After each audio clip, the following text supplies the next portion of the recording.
You can see the immense fire damage in this one scene right here. So we're at the scene of a pretty unfathomable tragedy here tonight. Was chaos. It was one of the biggest stories of 2025, a deadly fire that ripped through an assisted living residence in Fall River. 10 people were killed. Dozens more were rescued. That was just part of the documentary that we produced on that night. And 5 Investigates' Karen Anderson. She has been working on this story. You've been breaking new developments since that happened back in July. And she joins us right now. And Karen, you not only down the exclusive road that you've been, but you have another exclusive on this tragedy just this week?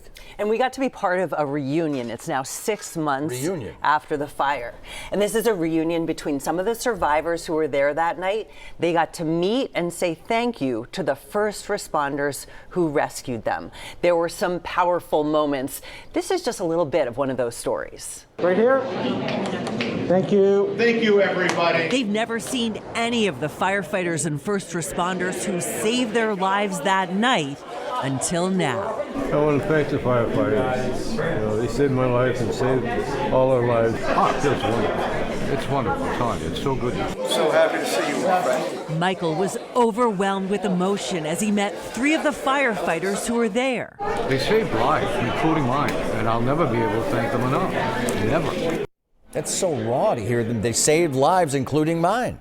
It was incredible. It was really special to be there. We're so honored to be able to share it. So you broke the news that the sprinklers in that building in Gabriel House are at the very center of the investigation. Where does that stand right now? Well, we have a lot to be watching ahead in this year ahead, including looking at the sprinklers. So the deal with the sprinklers is that they were recalled decades ago. The one that was in the room where the fire started and as well as other parts of the building.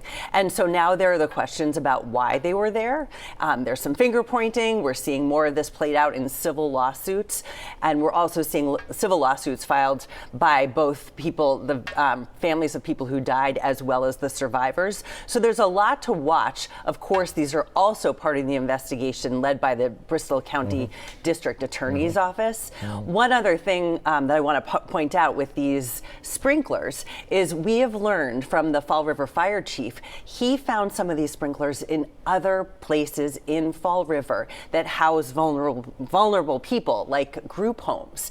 He found them in several of them. So now we are reaching out to other communities to find out if there is awareness about these sprinklers, because the problem with them is the faulty part makes them not go off. So Fall River Fire Chief Jeffrey Bacon calls it a ticking time bomb. He says the question isn't if, but when there could be another tragedy. That is so troubling. And you can watch our full documentary on the Fall River firefighters and what they faced that night anytime on our very local app. It is free to download. And while you're there, you can watch Karen's exclusive on those survivor reunions in our 6 o'clock and 11 o'clock newscasts from Friday. Not if, but when.